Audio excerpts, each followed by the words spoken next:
All those in favor of coming back into open session, say aye. Aye. I am Kristen Holte of the Cold Harbor District. This school board is truly the firewall protecting the children in the Hanover County Public Schools from indoctrination, manipulation, sexual pornography, and critical race theory. Good evening.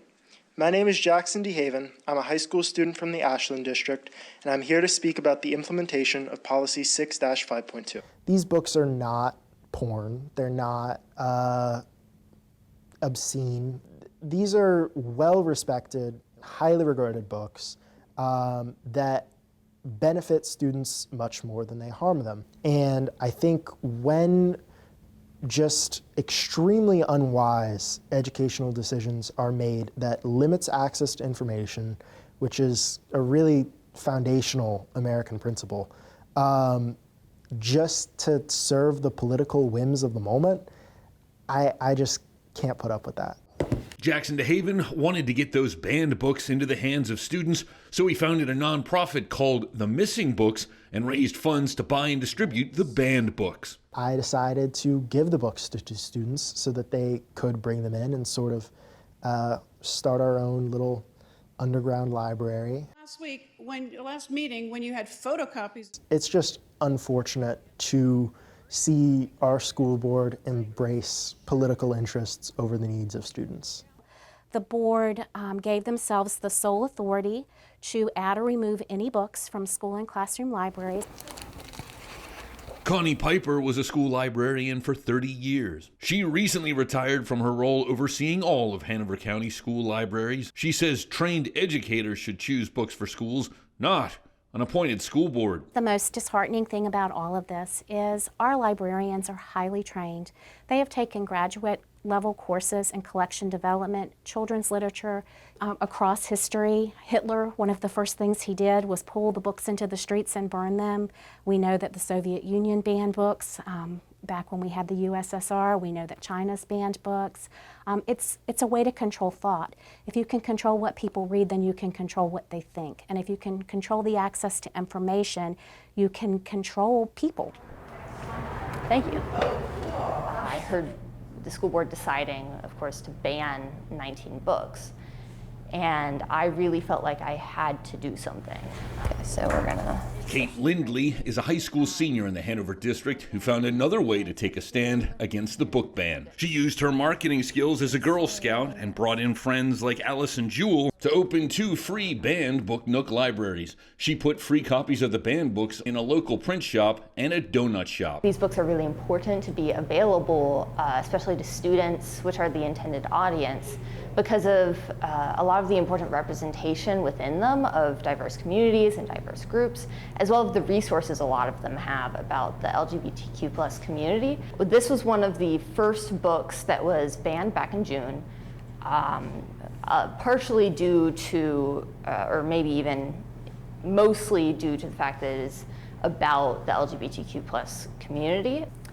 And a lot of the books that have been banned for being sexual or considered pornographic are in fact very important resources or otherwise very important literature, like The Handmaid's Tale and Slaughterhouse-Five by Margaret Atwood and Kurt Vonnegut, respectively.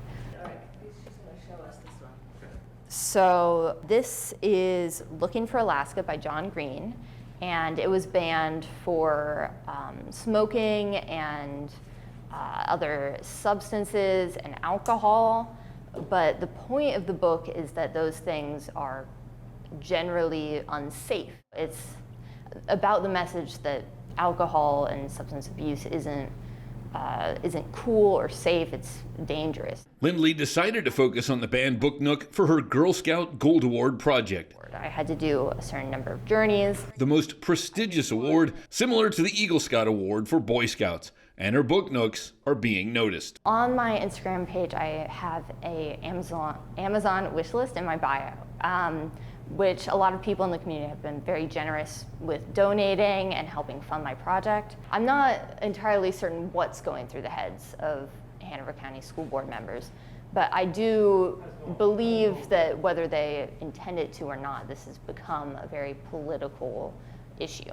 Books that are age inappropriate or contain pervasive vulgarity will not be found. Focal Point requested an interview with many members of the Hanover County School Board. They all declined.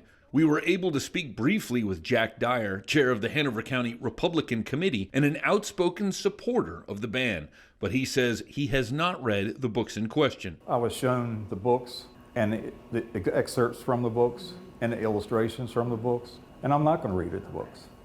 We need to stick with core curriculum. And some of the books that I have seen, the illustrations, the language, actually just the explicit sexual content don't belong in K through 12.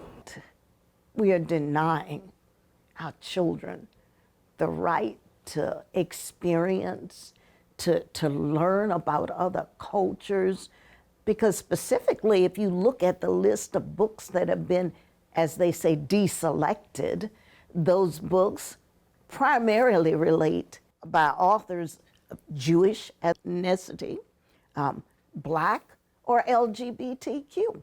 Those are the books that are being, quote, deselected. Pat Jordan has been fighting for freedom of speech and equity her whole career. She says that banning books is a way to silence minority voices. Ideas come from books. Understanding comes from books, and especially the understanding of other cultures and other people. This is a big world. Most of our children in Hanover don't grow up and remain there. They leave, and they need to be prepared to face a world that is not like Hanover County. Freedom of thought is kind of the underlying value behind free speech.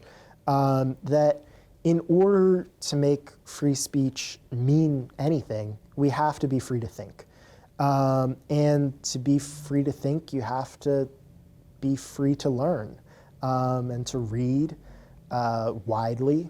You have to have access to lots of different perspectives, experiences, and opinions. Meanwhile, in a corner donut shop in Mechanicsville, a couple of teens are taking a stand, they say, so that all students can continue to think freely. Thank you for watching. Continue to follow Virginia news and stories by subscribing to our VPM YouTube channel.